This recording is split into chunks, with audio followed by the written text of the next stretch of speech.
지난 도쿄올림픽 서핑 결승전에서 있었던 일입니다. 저야 서핑의 서자도 모르지만 집채만한 파도가 오는데 오히려 그것을 즐거워하면서 양팔을 벌리고 쉬 통과하는데 얼마나 멋져 보이는지 모릅니다.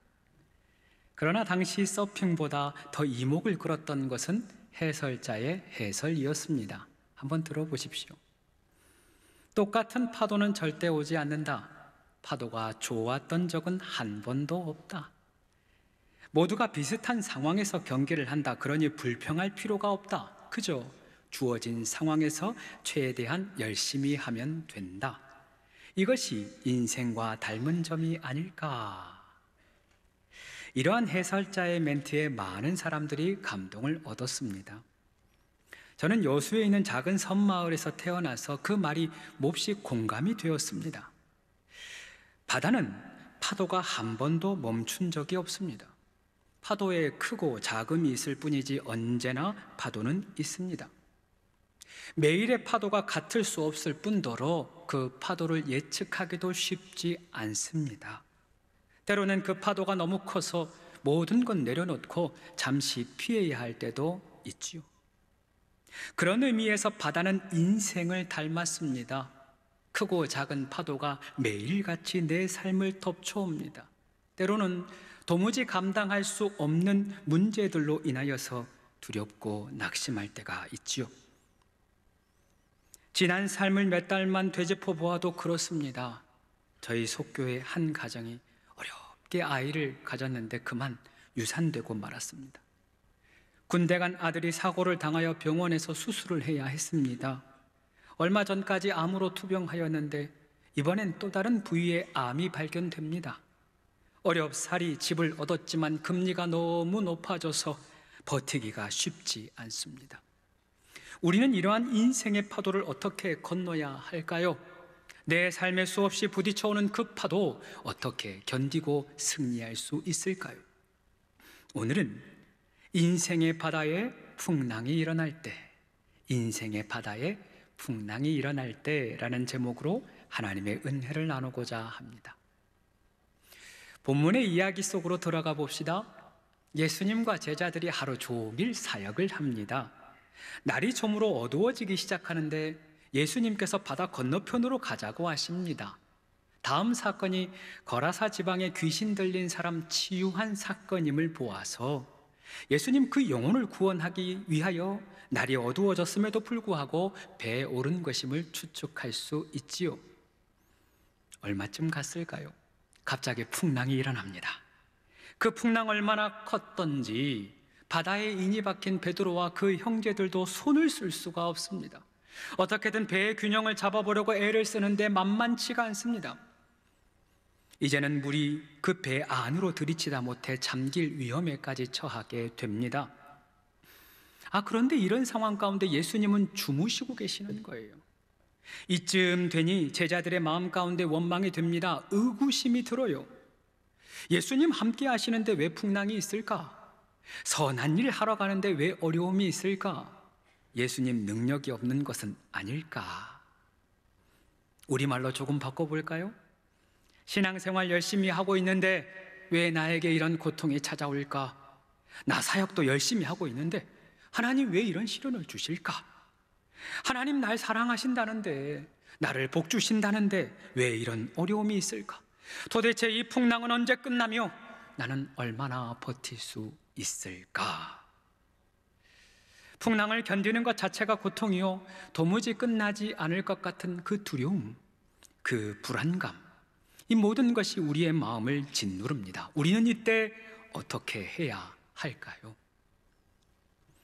인생의 바다에서 풍랑이 몰려올 때 우리는 먼저 주님 앞에 나아가야 합니다. 첫 번째, 주님께 나아가기입니다. 오늘 말씀 24절은 이렇게 시작이 됩니다. 제자들이 나와라고 시작이 돼요. 그냥 지나칠 수 있는 말씀이지만 이 사건의 평행 본문인 마태복음 8장 25절도 같은 말씀으로 시작을 합니다. 그 제자들이 나와라고 되어 있습니다. 원어를 직역하면 그리고 제자들이 예수님께 나왔다라고 해석할 수 있습니다. 이 표현 참 재미있는 표현입니다. 여러분 생각해 보세요. 지금 제자들이 작은 배 위에 올라와 있습니다. 여객선도 아니고 상선도 아니고 초호와 유람선도 아니죠. 그저 당시 흔히 사용하던 물고기 잡던 배였습니다. 그 좁은 배 위에 예수님과 제자들이 함께 있는 겁니다. 큰 파도로 인해 얽히고 설키면서 이미 예수님과 제자들의 몸이 부딪히고 있습니다. 그런데 오늘의 이 두 성경은 제자들이 풍랑으로 인해 예수님께 나아왔다고 강조하고 있습니다. 무엇을 의미하는 것일까요? 지금껏 제자들이 예수님과 함께 있어도 온전히 주님을 의지하지 않았다는 것입니다. 이제껏 같은 시간 같은 공간에 있었음에도 불구하고 주님을 온전히 찾지 않은 것이지요. 우리도 마찬가지입니다. 몸은 지금 우리의 예배의 자리에 와 있어도 마음이 자꾸만 다른 곳에 가 있습니다. 점심은 뭐 먹을까? 어떻게 하면 출차를 빨리 할 수 있을까? 오늘 왜 윤주용 목사님이 설교하시지? 오랜만에 봤더니 잘생겨졌네, 뭐 이런 겁니다. 이런 수많은 생각들이 주님을 만나는데 방해합니다. 내 인생의 배에 이미 주님 함께 하시는데 우리 주님을 찾지 않는 겁니다. 바로 이때 주님은 풍랑을 사용하십니다. 그 풍랑을 통하여 우리를 주님 앞으로 인도해 가시는 것이지요. 왜 주님 앞에 나아가야 할까요? 풍랑의 주인이 하나님이시기 때문입니다. 조선시대 수양대군의 등장을 관상가의 눈으로 풀어낸 관상이라고 하는 영화가 있습니다. 영화는 몰라도 배우 이정재의 명대사는 기억하실 겁니다. 내가 왕이 될 상인가? 그러죠? 영화의 주인공이자 관상가인 송강호는 얼굴만 보면 사람의 운명이 어떻게 될지 훤히 들여다볼 수 있는 사람이었습니다. 그러나 그도 아들의 미래를 예측하지 못했습니다. 자신의 운명을 깨우치지도 못했습니다. 결국 비참한 최후를 맞게 되지요. 그가 영화 마지막에 이런 말을 남깁니다. 난 사람의 얼굴을 보았을 뿐 시대의 모습을 보지 못했소. 바람을 보아야 하는데 시시각각 변하는 파도만 본 격이지 파도를 만드는 건 바람인데 말이오 라고 합니다. 그러나 그가 깨닫지 못하는 또 하나의 사실이 있습니다. 파도를 만드는 것은 바람이지만 그 바람을 운행하시는 분은 하나님이라는 사실입니다. 내 인생의 풍랑을 허락하시는 분도 하나님이시요 그 풍랑 잠잠케 하시는 분도 하나님이십니다. 그러니 풍랑을 만났을 때 내 인생의 참된 주관자이신 하나님 앞에 서는 것이 마땅한 것이지요. 한 걸음 더 나아가서 우리가 풍랑을 만났을 때 주님 앞에 나아가야 하는 또 다른 이유는 그 풍랑의 목적이 하나님과의 만남에 있기 때문입니다. 얼마 전 새벽 예배를 마치고 기도하는데 저희 속교회 권사님 한 분이 저를 찾아왔어요. 한참을 우십니다. 그리고 겨우 말을 꺼내요. 목사님, 저희 사위가 어젯밤에 갑자기 뇌출혈로 쓰러졌어요. 중환자실에 누워있는데 어떻게 해야 될지를 모르겠어요 하고 또 한참을 웁니다. 그리고 나서 그 다음 말이 제 마음을 때려요. 그래도 목사님, 이 일 때문에 우리 아이들이 하나님 앞에 나왔으면 좋겠어요. 이 일 때문에 우리 아이들이 하나님 앞에 나왔으면 좋겠어요 하는데 저도 눈물이 왈칵 쏟아졌습니다. 그렇습니다. 내 인생의 풍랑은 여전히 나를 포기하지 않는 하나님께서 나를 만나자 하시는 사인이요 요청인 것입니다. 우리는 풍랑의 이유를 다 알 수 없습니다. 요나의 풍랑처럼 우리를 돌이키려는 것인지, 사사시대의 풍랑처럼 우리를 회개케 하여 하나님 앞에 징계하려 하는 것인지, 아니면 욥의 풍랑처럼 우리를 연단하여 정금과 같이 나오게 하시려는지 그 뜻을 알 수는 없습니다. 그러나 한 가지 확실한 것은 그 풍랑을 통해 하나님이 나를 만나신다는 사실입니다. 사랑하는 여러분, 갑작스러운 풍랑을 만났습니까? 그 풍랑으로 인해 어렵고 힘이 드십니까? 주저하지 말고 하나님 앞에 나아가시기를 바랍니다. 홀로 애쓰지 말고 주님 앞에 달려가시기를 바랍니다. 예수님께 나아가면 주님이 나를 맞아 주십니다. 주님께 나아가면 쉼을 얻게 됩니다. 주님께 나아가면 넓으신 팔로 우리를 안으사 친히 붙드시고 보호하여 주실 것입니다. 이렇게 풍랑 속에서 주님 앞에 나아갔다면 이제 주님을 깨워야 합니다. 두 번째, 주님 깨우기입니다. 24절 말씀을 제가 한 번 더 읽겠습니다. 제자들이 나와 깨워 이르되 주여 주여 우리가 죽겠나이다. 이 장면도 생각해보면 참 이상합니다. 성경은 하나님이 졸지도 않고 주무시지도 않는다 말씀하셨습니다. 불꽃 같은 눈동자로 나를 지키신다 말씀하셨습니다. 그런데 지금은 예수님이 주무시고 제자들이 주님을 깨웁니다. 우리가 알고 있는 성경적 상식과는 조금 거리가 있지요? 그런데 성경을 살펴보면 백성들이 하나님을 깨우는 장면이 종종 등장을 합니다. 시편 3편, 다윗이 대적에게 둘러싸여서 어찌할 바를 모를 때 하나님께 이렇게 외칩니다. 여호와여 일어나소서, 나의 하나님이여 나를 구원하소서. 그리고 시편 44편, 이번에는 이스라엘 백성들이 하나님께 호소합니다. 주여 깨소서, 어찌하여 주무시나이까? 일어나시고 우리를 영원히 버리지 마소서 간청합니다. 이사야서에서도 비슷한 말씀이 등장합니다. 여호와의 팔이여 깨소서 깨소서, 능력을 베푸소서, 옛날 옛시대에 깨신 것 같이 하소서 외쳐 기도합니다.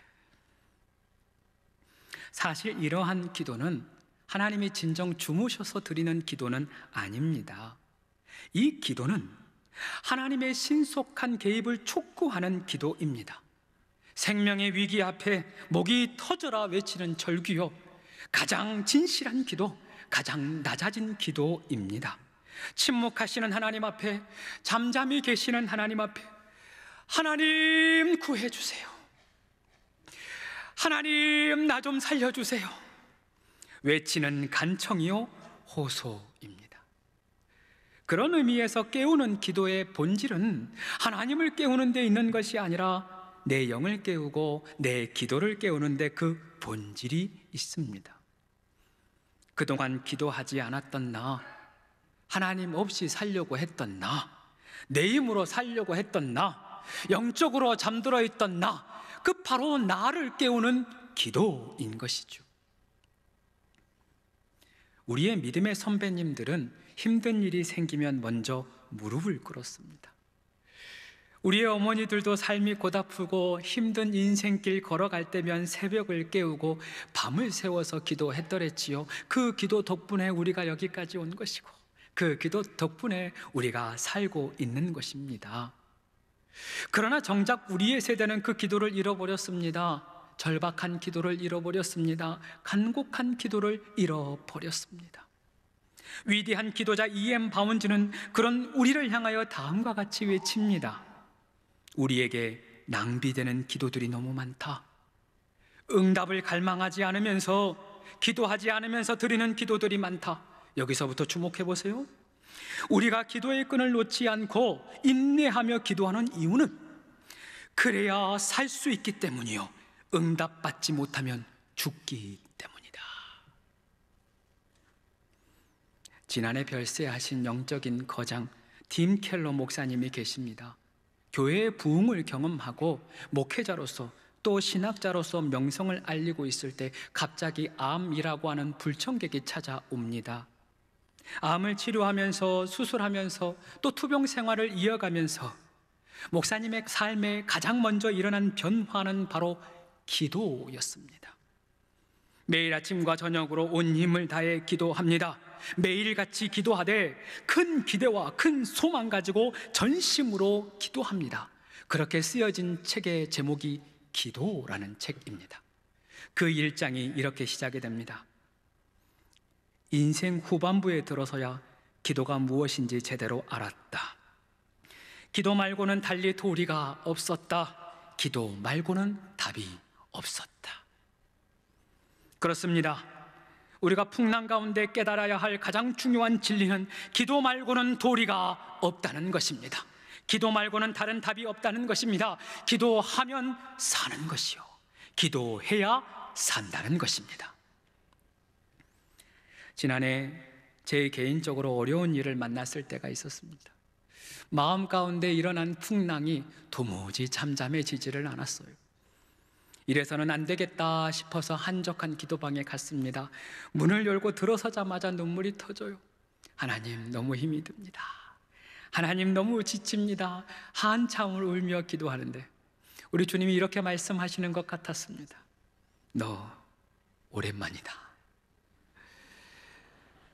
아니, 하나님, 제가 매주 예배 드리고 찬양도 하고 신방하고 기도하지 않습니까?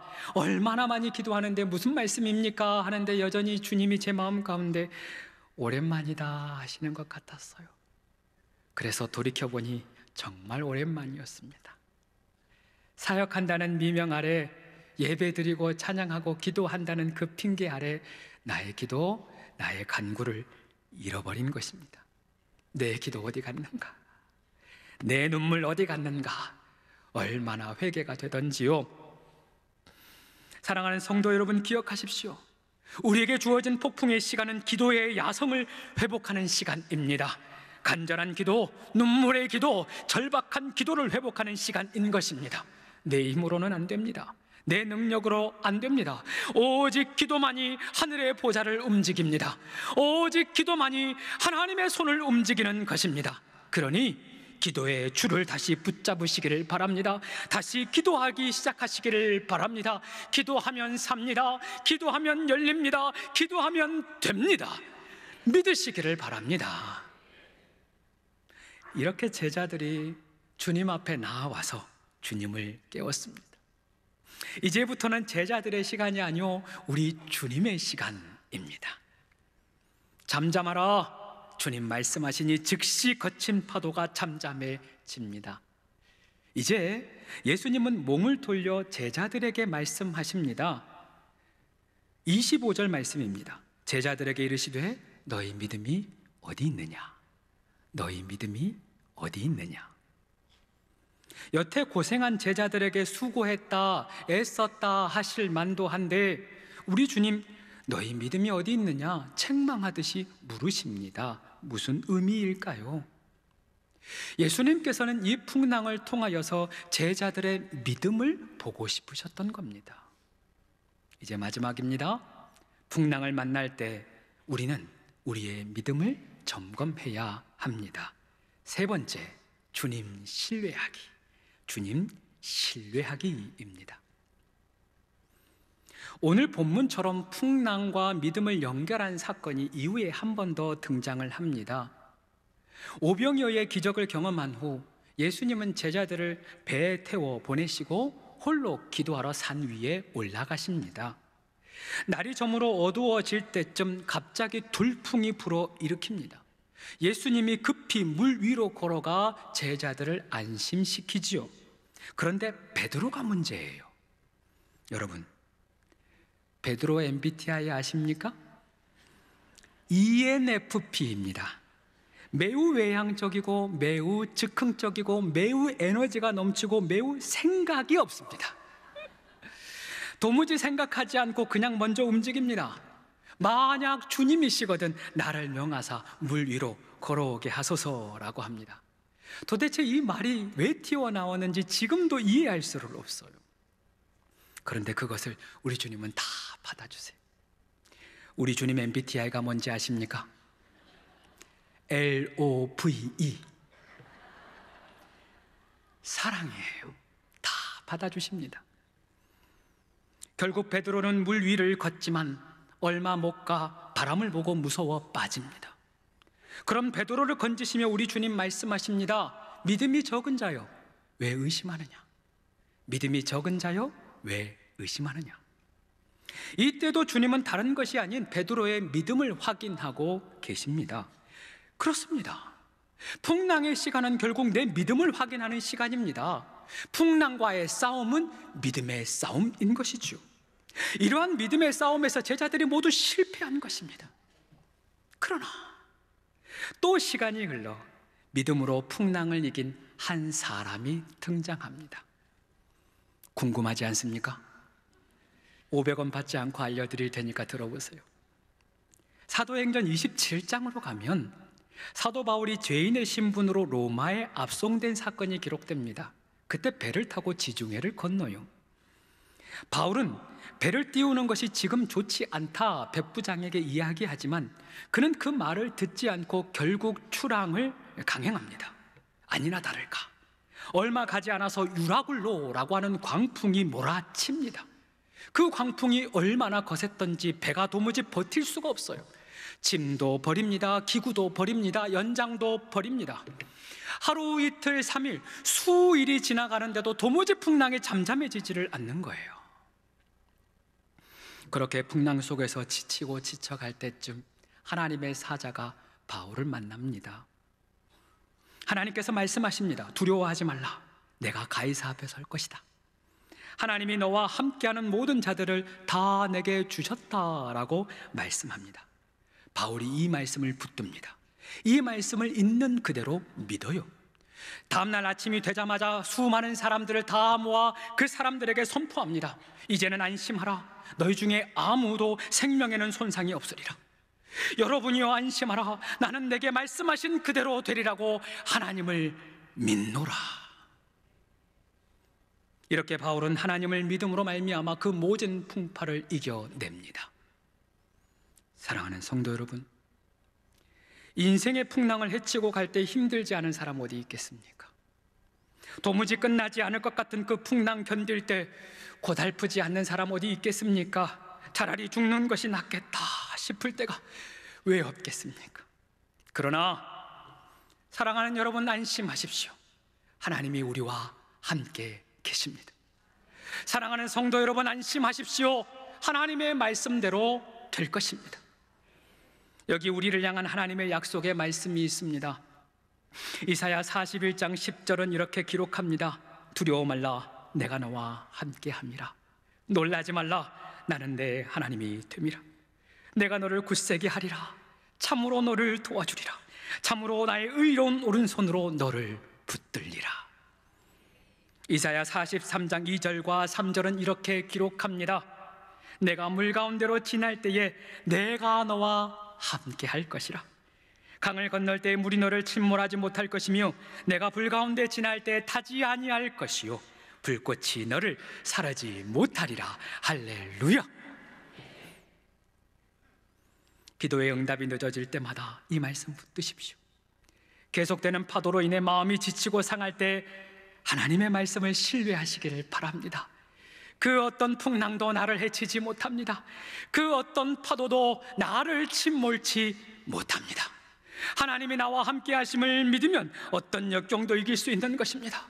하나님의 동행하심을 믿으면 어떤 고난도 견딜 수 있는 것입니다. 그래서 우리가 찬양하지 않습니까? 힘을 내세요. 힘을 내세요. 주님이 손 잡고 계시잖아요. 주님이 나와 함께함을 믿는다면 어떤 역경도 이길 수 있잖아요. 다 함께 힘을 내세요. 힘을 내세요. 주님이 손 잡고 계시잖아요. 주님이 나와 함께함을 믿는다면 어떤 고난도 견딜 수 있잖아요.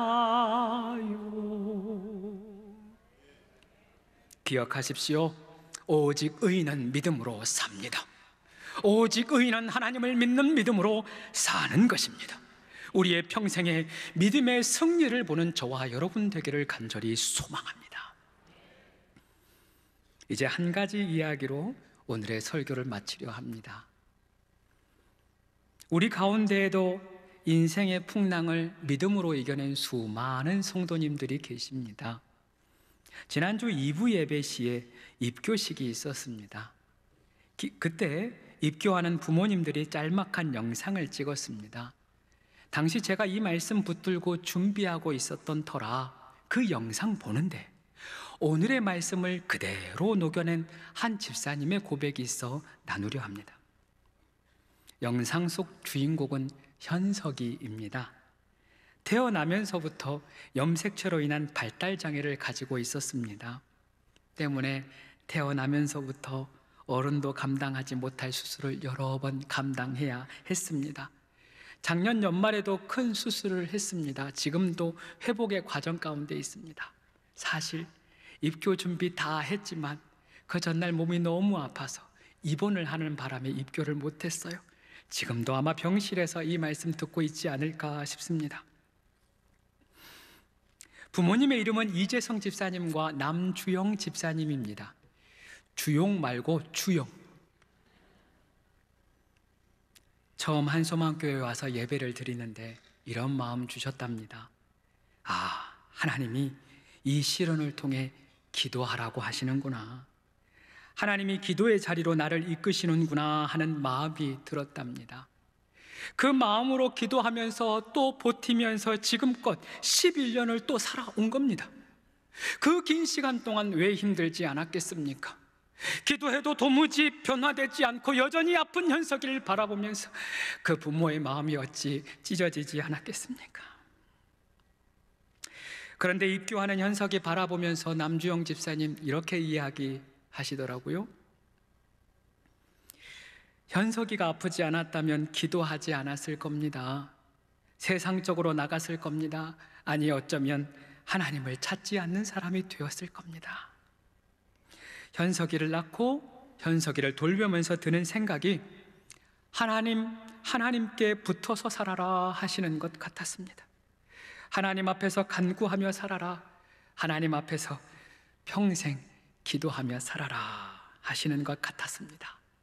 이제 저는 평생에 하나님이 지켜주실 것이라고 믿고 힘 닿는 데까지 살아가겠습니다. 그렇게 이야기하는 거예요.